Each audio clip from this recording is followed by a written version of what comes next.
I'm April. And I'm Caroline. And this is your Bloody Happy Hour.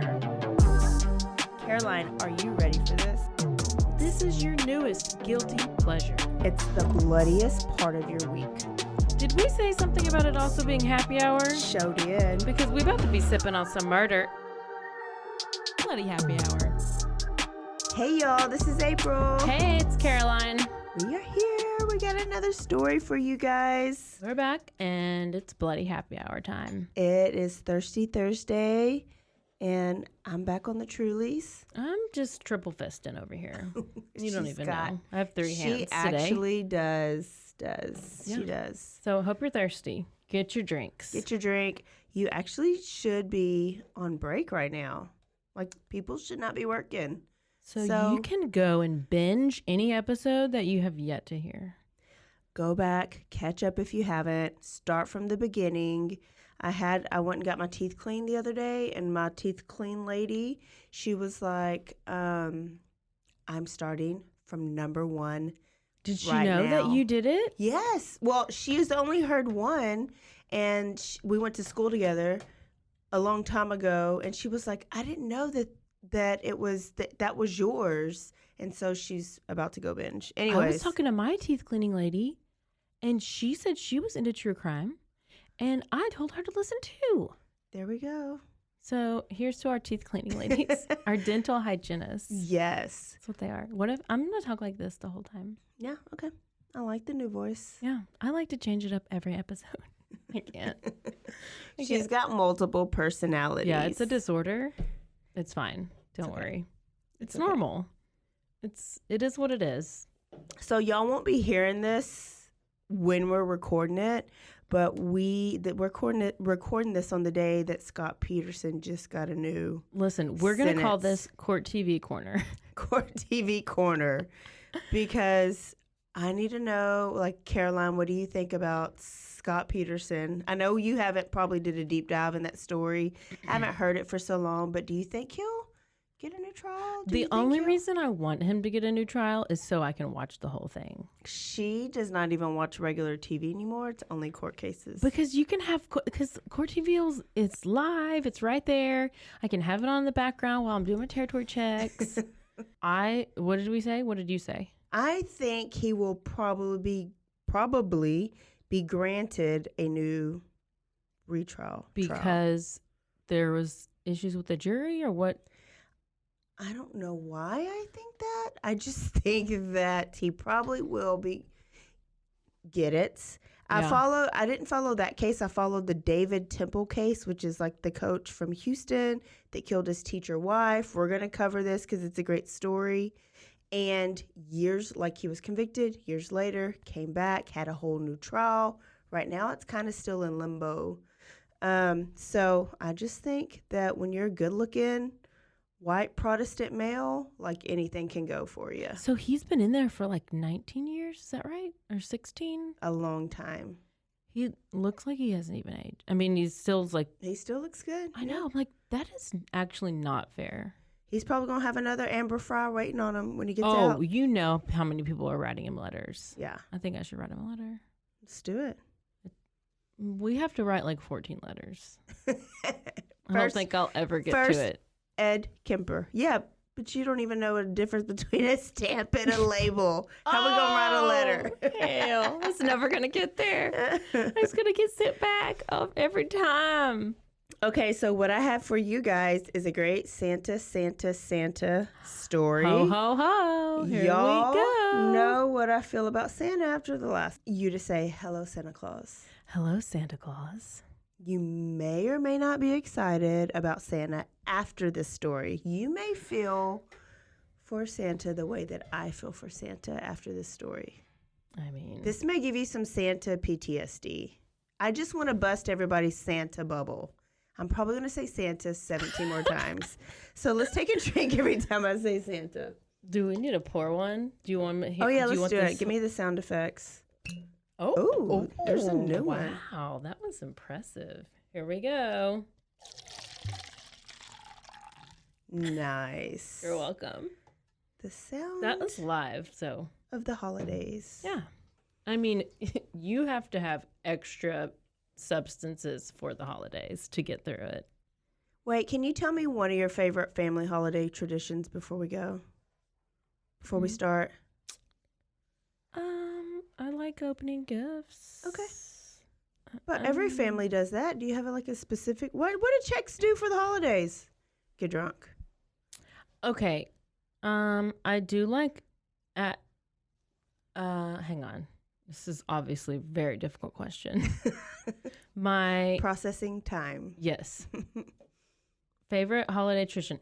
It's really fun so my stepmom likes to have she likes to make it the longest possible time to open presents. Oh. So we'll open presents for like 10 minutes and then we'll take a break. She has some kind of like rhyme or something she says, and there's like a hidden art of like she hides a tiny snowman somewhere, and then everybody has to go and look for it. And if you find it, then you get to pick something out of the grab bag. So, and then the next time it's like a tiny star, and the next time, so it's just a fun little intermission while we're opening presents. So then it takes like 4 hours to open presents. Oh my goodness. Which used to be fun. That's creative though. It is very creative. That makes you feel like you got a lot of presents and really you got and like it's fun, even though you get like a little gift card, but it is fun. Gift cards are the best. I know. So what about you? We eat tamales every Christmas Eve. We do a fish fry. Fish fry, yeah. So we always have like our tamale assembly line. And so this year, like we'll make tamales at my mom's house. And so I was like, you know what? What's this going to be? Tamales, tequila, and true crime. So we're going to wear our aprons. We're going to have true crime on in the background, probably Bloody Happy Hour playing. And then we're going to make our tamales. Do you think that exciting. Every person right now is going to be coming to your house for Christmas? Because I need to be there for that. Come on. You can come. You can come. All right, let's go back to... I've got the story. I'm still thinking about what you said. Tamales, tequila, and true crime? Yeah, that's the best thing I've heard. That needs to be a new podcast. Why is that not the podcast? Yeah. We're changing the name. Podcast name change. There we go. Yep. Triple T. Oh my gosh. Triple threat, triple T. Okay, so let me tell you, I'm going to tell you about the Santa Covina murders. Tell me everything. So we're going to start off. First of all, you're going to have a horrible taste in your mouth after this. Yes. Not the red wine. Oh, that's not a horrible taste. It is the guy that we're talking about. Yeah. Like he is as dirty and as scandalous as... Dirty Chad. Dirty Chad. Trad. Fritzl. It's like a hanging Chad. Castro. Just can't get rid of him. Christian Longo, like he's the worst. He's sounds pretty bad. Like right now, him and Joseph Fritzl are probably like fighting over who's taking tickets at the gate. Like that's the gates of hell. Wow, that's a pretty impressive. Like it's bad. Wow. So let me tell you about Bruce Pardo. All right. First of all, if your name's Bruce, you should probably just go ahead and change it right now. But Bruce started off pretty legit, right? He's from San Fernando Valley. He went to like a polytechnic high school, and he later went to college, Cal State. That means nothing to me because I'm not in California, but I think it's a good college. Yeah. He graduated with a degree in computer science, and he became an engineer. So like right now, it's like, great catch, right? You swipe right. You see all those, and it's like swipe right, swipe right. For sure. He got a good job at a jet propulsion lab, and he made good money. Mm-hmm. But he didn't do shit. Like he sat there and he hacked other people's. He had his job's computer system, so he was like hacking in, trying to figure out, how much does this person make? I'd probably want to share offices with them because I would want to know all that information. That actually reminds me of the other court TV case I was watching that I forgot to tell you about. First of all, look at Ugly Face Cry. Yes. Okay, it's the Josh Duggar. Oh, yeah. he did a lot of those things, but that's with his child porn, so that's real bad. Oh, well, that's what he did at. Well, like he got paid great money, but he just really just didn't do like work. Yeah. And so, you're like, so what? How much? So it's like, okay, that's not that bad, right? It's not that bad. That's not Joseph Fritzl bad. Right. Well, when he was working there, he met a girl named Delilah. And him and Delilah fell in love. Oh, that's precious. And they were engaged to getting married. Wow. Okay. So, that's what happens, right? If you do it right, you go to school, you go to college, you get a job, you get married. They were doing it all the right way. Yep. Delilah was excited, but I guess Bruce wasn't, because Bruce was not paying, like he was not giving up the money to pay for this wedding. Okay. At all. So Delilah spent all her money that she had saved up. And let me just say that till this day, like people don't know really who Delilah really is, because she's kind of like kept herself quiet. So she used all her money to pay for the wedding and the honeymoon. Wow. Okay. And so she's like, it's okay. Like it's an investment into our future, right? He didn't pay for anything. She didn't make them. So here's the wedding day. June 17th, 1998 was the big day, right? Mm. So she's there. Her family's there. His family's there. Their friends are there. But where's Bruce? He's not there? He is not there. He did not show up. At the wedding. Left her at the altar. But like he didn't call. No. He didn't send a message in a bottle. He didn't like send a letter with like he didn't know. There was no DMs about. He didn't do anything. No. So she didn't hear from him. Ghosted her for weeks. Oh. Until she figured out the rest of the money in her savings account was gone, and he withdrew it. And instead of marrying her, he went to Palm Springs and had a badass vacation on her money. So she had, she did some dirty chat shit. Yep, that's great. So she had to like pick up her life and like start all over, right? Mm-hmm. Yeah, she had a great credit score at that point. Here's the thing. I bet she did. Here's the thing. Still, I told you Delilah has nothing to do with them. But right now, like what you're going to hear, Delilah dodged a bullet. So Clearly. Bruce did her a favor. So now it's 2001, right? And so here's another douchebag douchebagism, because he's the biggest douchebag I love ever. That. That's a good word. Douchebagism. Yeah. It's 2001. He meets Elena. They move in together. Did Delilah send Elena a message? She should have. Warning her. But she like totally like had nothing to do with it. Or maybe she did, but I didn't read the book. But maybe that's why this is supposed to be a quickie. Elena didn't read the message. Maybe so. Hint, hint, hint. So if you notice a message in your DMs from somebody who was married to the guy that you're dating, you probably should read it. You should read it and you should believe them. And you should absolutely believe it, because, girl, you don't even know. It's worse than the DM. You don't know. Go ahead. You don't know. Mm-mm. So they have a kid together. They don't get married. And things are kind of normal for about 18 months. Mm-hmm. And it's New Year's Day. And Elena goes out. Like not out, but she's like out of the house, and Bruce is watching their kid, right? Oh, yes. But he's not. Yes. And this 18-month-year-old gets outside and he falls into the swimming pool. What's Bruce doing? Watching television. First of all, you have an 18-month-old. You cannot do anything except for watch. Like the kids, like walking. What is that? Yeah. 1.5-year-old. Like you're on the move. You're on the go. Yeah. You're grabbing everything. You're putting stuff in your mouth. You're eating crayons. Yeah. That's why I don't hang around 18-month-olds. I don't got time for all that. But like, you can't just sit there and watch TV with this 18. Okay. No. Yeah, so clearly, that's what happened. Like the kid wasn't watched. He got out. He went in the backyard and he fell into the swimming pool. And he had to go to the hospital. An 18-month-old baby boy.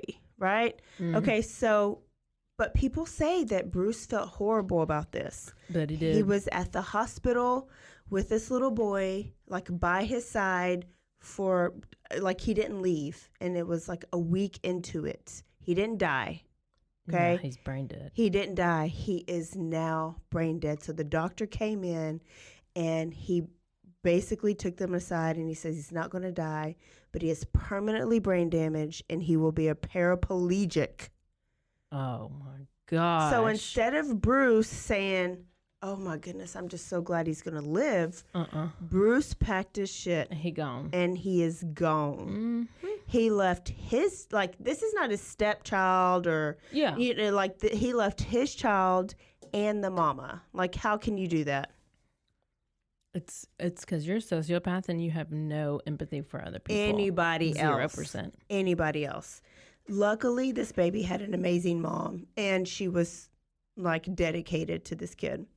Okay, so let's move on to the next girlfriend because, you know, he moves on pretty quick. Yeah. Left the girl at the altar in 98, new woman in 2001, now it's 2004, and he meets Sylvia. I bet Sylvia didn't even know he had a kid. Nope, did not. Sylvia is from Covina, California. Oh, here we go. Here we go. And Sylvia, poor thing, ends up marrying Bruce. She was married a couple times. Her first husband was killed in a car accident. Second husband, I think she got divorced from. And so she had these kids from these, you know, before marriages. And so now her and Bruce together, they got married, but like there's no honeymoon period. Like Bruce wasted no time to show her how much of a douchebag he was. They never do. They wasted no time. They never do. So, of course, the argument was over money. So he didn't want a joint bank account, and she had 3 kids. He was not going to put not 1 cent of his money towards her kids. The money, whose money was it? His money from his first wife that he stole? He just was not going to contribute at all. Yeah. Like, and she was an administrative assistant, so she made what's the Smollett guilty. Guilty. He of should 5 of 6 charges. He should be. He's so dumb. Okay. So, then, okay, so he wouldn't help her with her. They are her kids, but like you married her and them, right? Yeah. Okay. But that wasn't why Sylvia left him. She ends up leaving him. She leaves him because she's doing taxes.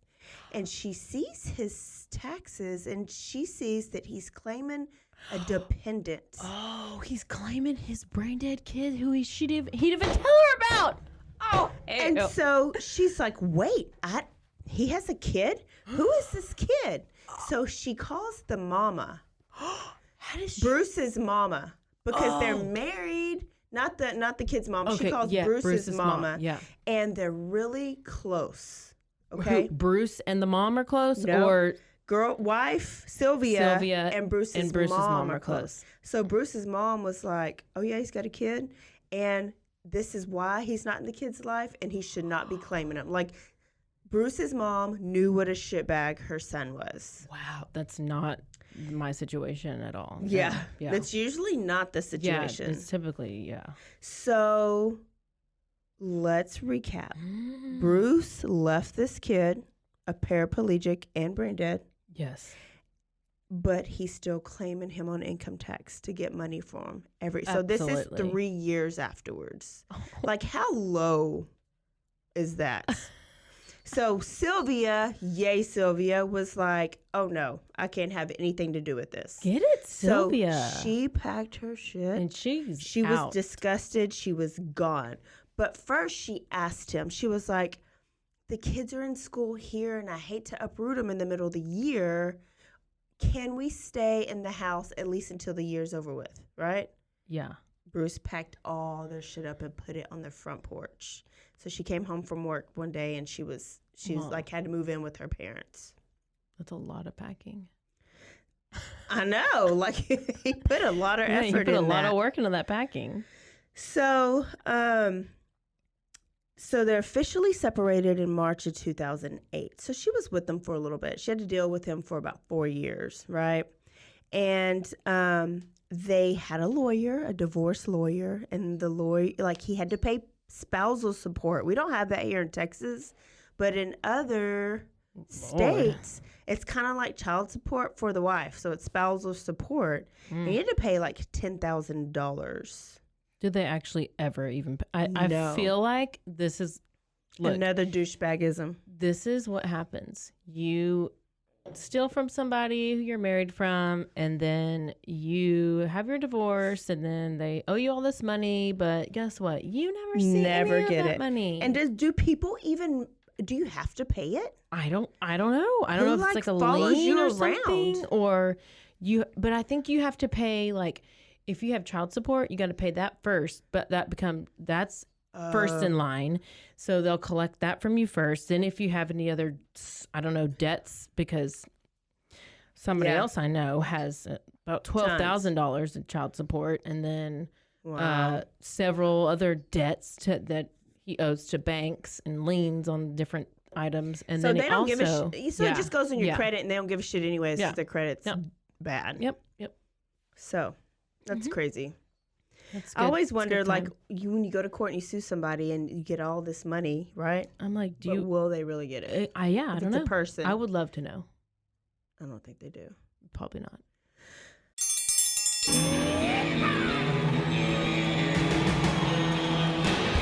Hi, I'm Hank. You might remember me from a show called King of the Hill. Check out a King of the Hill rewatch podcast. These boys ain't right, but they are funny. Find the podcast anywhere you get your podcasts or at roguemedianetwork.com. I tell you what.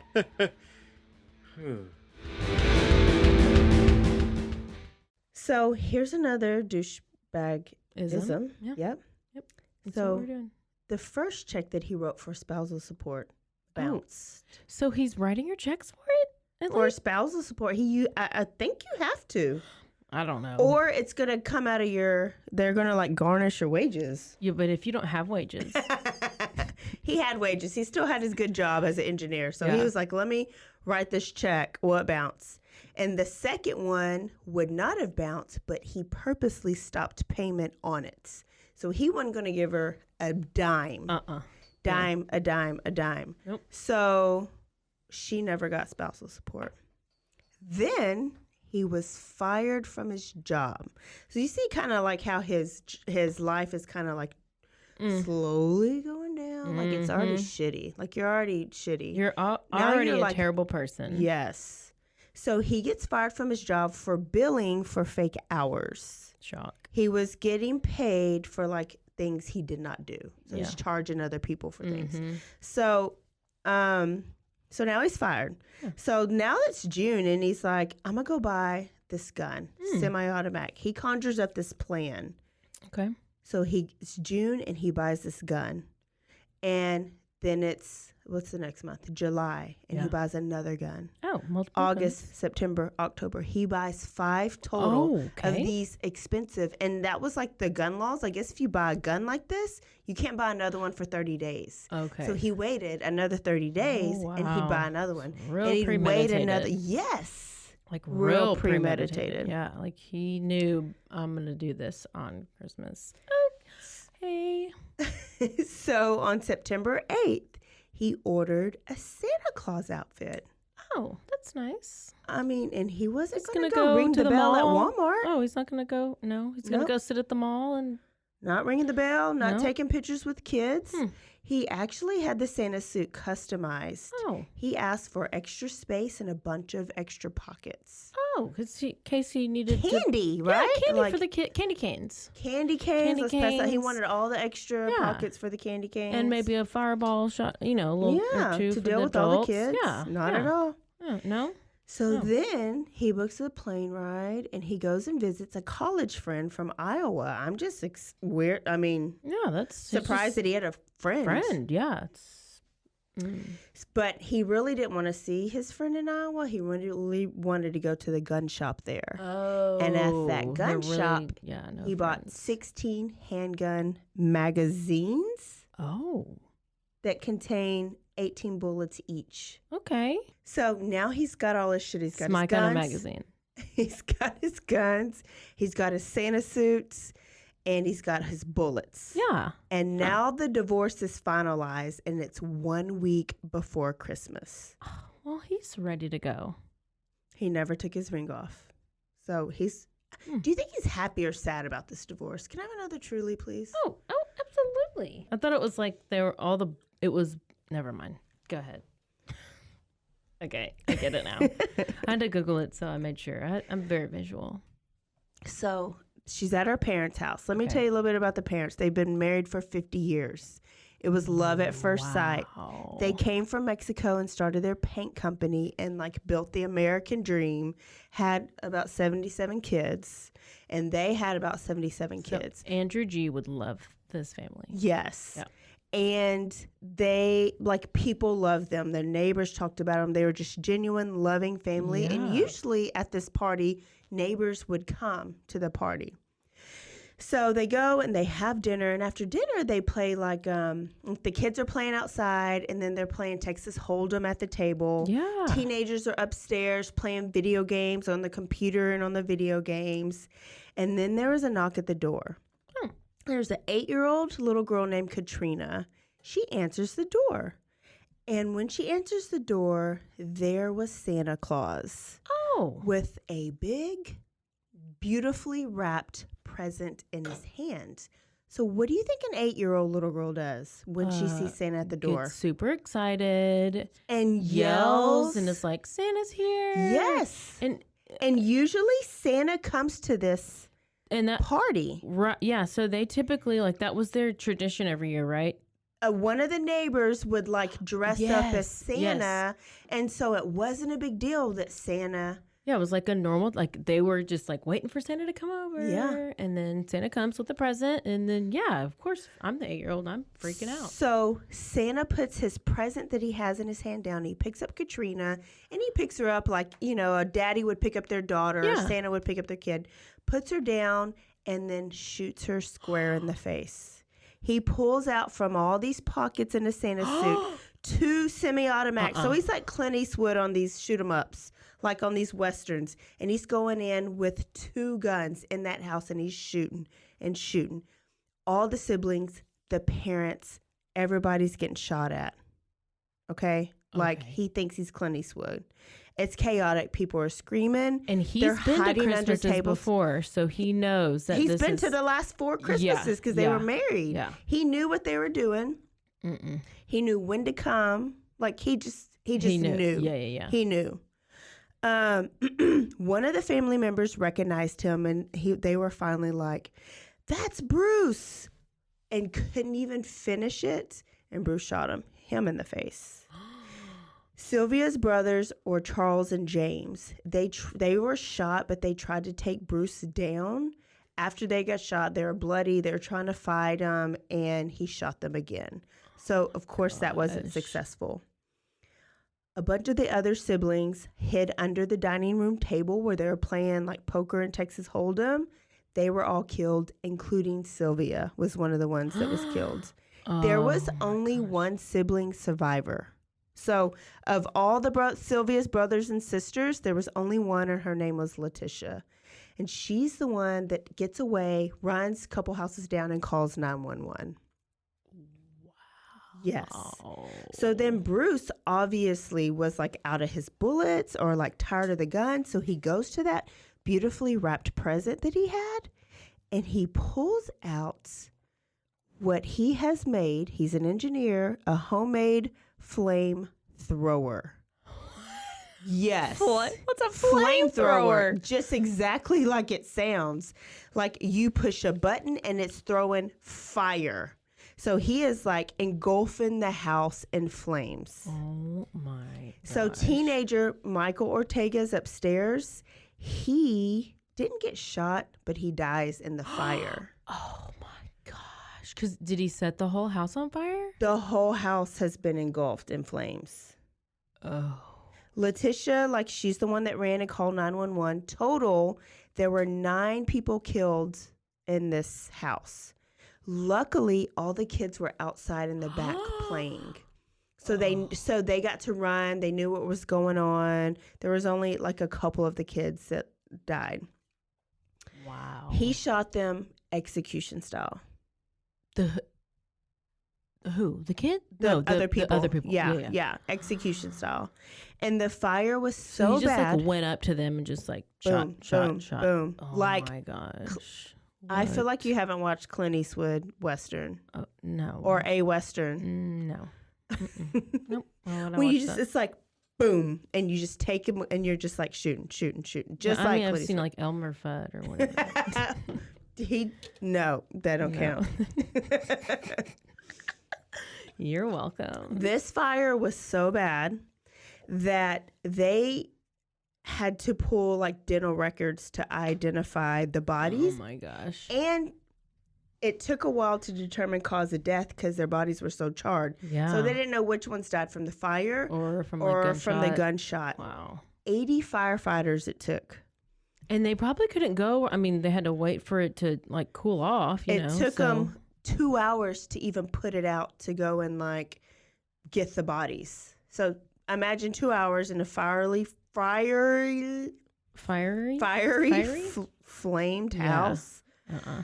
So I have to list the victims. Okay. There was Joseph and Alice Ortega, their son Charles and his wife Sherry, and another son, James Jr., and his wife Teresa, their daughter Alicia and her son Michael, and their other daughter Sylvia, which was Bruce's wife, ex-wife. Nearly all of them had been shot with that 9mm semi-automatic. And based upon, like, after the autopsist did it, its bullet trajectory said that they were, like, executed. Wow. Like, just shot. So what's so good is, like, the surviving family members were able to tell the police, like, exactly what happened. And they got to identify Bruce Pardo. So they knew who they were looking for, right? So it's like, what's next? They got to find Bruce. Yeah. So 40 miles away. So now the police are here fighting the fires. Yeah. 40 miles away, Bruce has a brother that has a house about 40 miles away. So Yeah. Bruce leaves. Like, after he does his dirty, like, he changes from his Santa suit and he leaves and he gets in his car and he drives a Dodge Caliber. Like, Did a neighbor? douchebagism number Oh yeah. 77. Did a neighbor identify the vehicle leaving? I feel like I heard that somewhere. Well, so Letitia called 911 and she's a couple houses down. She's able to see. So she sees him leaving. Okay, so she probably was able to give an identification of the vehicle that he was driving. Yes. There we go. So now he's at his brother's house, but his brother's not there. He has a Christmas party. But when he comes home, like in the middle of the morning, like in the middle of the night, he sees his brother lying on his couch in his own pool of blood from a self-inflicted gunshot wound. He still had his wedding ring on. He actually put his gun in his mouth and This he blew is his Bruce. own brains out. Yeah. The Bruce. brother came home from his Christmas party And Bruce was on and his he saw couch. Bruce on his couch with looked like he had been He was dead on his couch in his own blood. Yeah. And he had put the gun in his mouth and blew his own brains out. So, Oh. yay, Bruce, you finally did something. Yeah, good job, Bruce. Good. Way to You go. should have. But, okay, and so he had parts, he had third-degree burns because he burned himself in that damn Yeah. bootleg-ass flamethrower he made. And part of his Santa suit was like melted into his skin. So he was probably in extreme pain. Yeah. Yay, right? Yeah, yes. He had traces of cocaine in his system, and he had $17,000 taped to his leg. What? I don't know if he has saved all that money because he's been Taped to him? taped, like, because he was going to run. So imagine like a big, like, stacks of money he taped like around his leg because he was just going to run. You can't like use credit cards anymore. You're going to need all this cash. He probably accidentally got caught on fire and it was like hurting so bad and he couldn't go to the hospital and so he shoot himself. That's what, yep. His initial plan was to run, but he got burned so badly, like you said, and he knew he could not get away. Gosh. He knew he couldn't go to the hospital, so he was like, let me go out like a. What an idiot. Yeah. Dumbass. So I hope it hurt. I hope it hurt real bad. that Dodge Caliber was parked outside of his house. Inside of that Caliber was a burnt up Santa suit. Okay. Because the brother had now called the police. And so now the police are like, come in here. There was his burnt up Santa suit, another 1,000 rounds of ammunition, and the car was rigged up like a booby trap. Yes. I remember hearing that. So I am putting a link to Murderpedia. Had like amazing pictures. Like it had before and after. It had the Santa suit, it had the flamethrower, and it had the Dodge Caliber after exploded. So luckily, whoever was on this bomb squad in California, they saw it, and it still blew up, but not as bad as what it was. So it didn't injure anybody. Yeah. It didn't hurt anybody. There was still a massive explosion. And so at the same time the police are looking at this Dodge Caliber, they get a call from a guy named Scott Nord.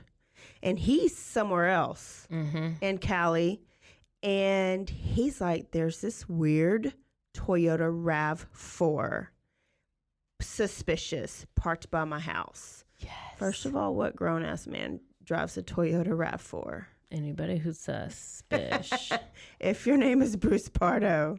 So he was driving a Toyota RAV4. Inside of this RAV4 was a map of the United States, a map of Mexico, a bunch of food and water, computers, and clothing. So what do you think this car was? Getaway car, maybe? Getaway car. Oh, getaway car. Why was it parked at the lawyer's house? Oh. He was going to kill the lawyer. Yes. Oh, my He was gosh. pissed at that lawyer because Okay. he was on, I mean, it was the wife's lawyer, and he's the one who ordered Bruce to pay this spousal support. So he he's was going to pissed. ditch it. He was going to drive his whatever car he drove, ditch his car, kill the lawyer, take this car, and then go escape with his $17,000 tattooed to his leg. Bye. He had this planned out. He had a pretty good plan, but too bad you dumbass burnt yourself up. Yep, too bad you got all burnt up. Too bad you charred yourself. So instead of killing him and getting away, he shot himself. Just killed anyways. himself. Yeah. Yeah. So The end. Goodbye. They find out that he was actually going to also kill his mom in this. Because his mom told his wife? So his mom actually kind of alienated him. And when they would go to court, he would sit on Sylvia's side. And he was on Sylvia's side, and she was very good friends and loved the Ortega family. Yeah, because they're Bruce hated this. Oh my, because he didn't get all the attention. He didn't get all the attention, and his mama chose her side. So now she's the enemy. She was supposed to be at that party like she is every year. And the only reason why she wasn't is because she got sick. And she called them and told them that she could not come. So Bruce knew that, and he was going to kill her in addition to everybody else that was there. Police are 137% sure that's what was going to happen. Gosh, then they're really for sure. So that night, 13 kids. So mad he killed himself. I wish he would have got killed by firing squad. Firing squad. Let's bring back the firing squad just for Bruce Pardo. Or hanged. Hanged him. Hanged. Ugh. So 13 kids, that night, this is Christmas Eve. 13 kids lost their parents. They are now 13 orphans. Oh my God. How traumatic do you think Christmas is to these kids? Oh, they probably hate it way worse than you do. Way more than me. So I just think about the true PTSD that they have. So the one sister that was living, Letitia, she ended up adopting a lot of these. I mean, you can't adopt 13 kids. Yeah. But she ended up adopting a lot of them and raising them. And little Katrina, the girl who answered the door, she lived. And she even though he shot her? Even though he shot her. But she lived. She had to have all these surgeries. She's had to have, of course, intense counseling. And still to this day, when it's Christmas time, she becomes almost like agoraphobic, like a hermit. She can't go out because even though she's had counseling, every time you see Santa, every time you see presents like that, like it just brings back all terrible. of this. See, that's what's terrible. It's like he did this one thing, but he's like scarred all these people for their whole life, and he just gets to go and just die.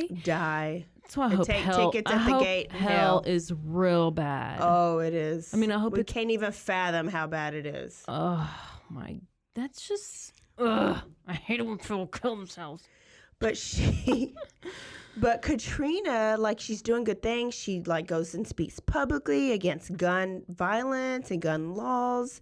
She has gone to visit like different schools that have like school shootings. So she's very active. Yeah. Just around this time of the year, she kind of regresses a little bit, understandably. Yeah. I would like just go to like, I don't know if I'm going to Mexico, but I want to go like to a beach on a little vacation during Christmas. Like, you probably need to go to like, I don't know, Africa?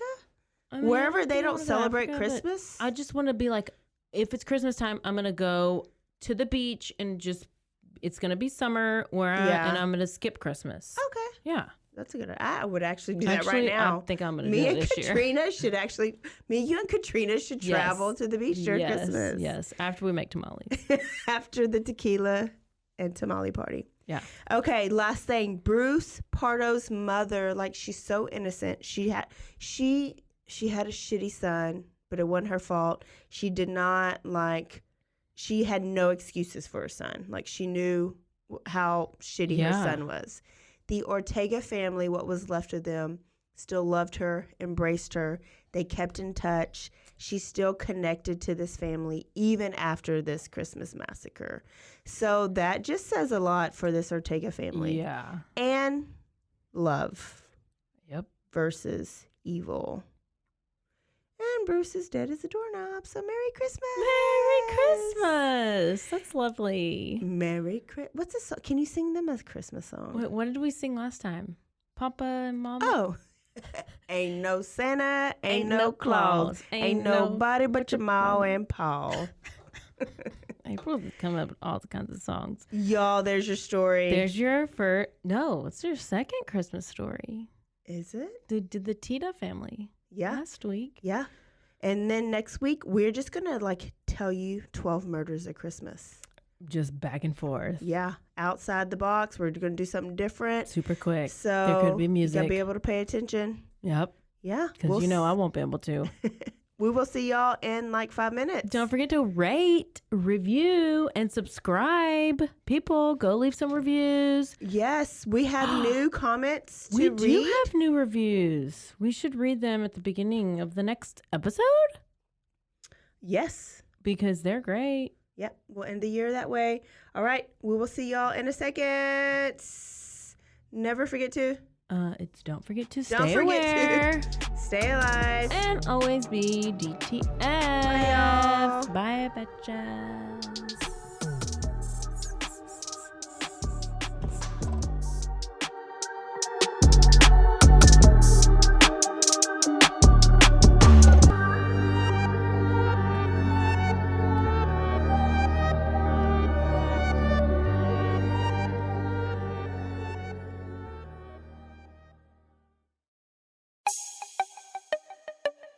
This has been a Rogue Media podcast.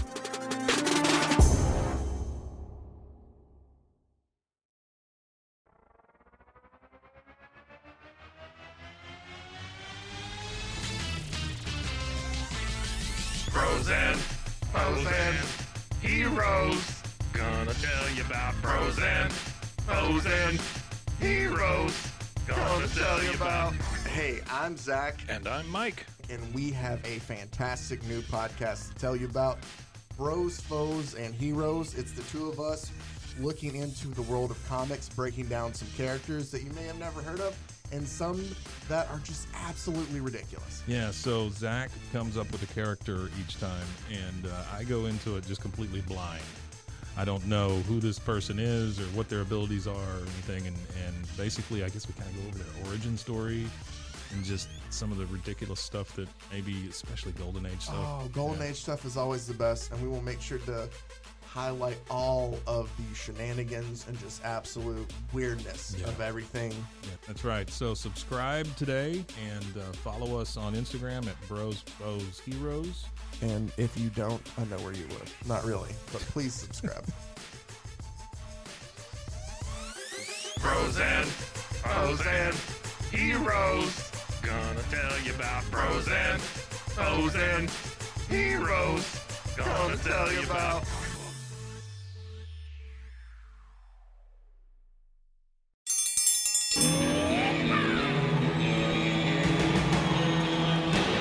Hi, I'm Hank. You might remember me from a show called King of the Hill. Check out a King of the Hill rewatch podcast. These boys ain't rap, but they are funny. Find the podcast anywhere you get your podcasts or at roguemedianetwork.com. I tell you what.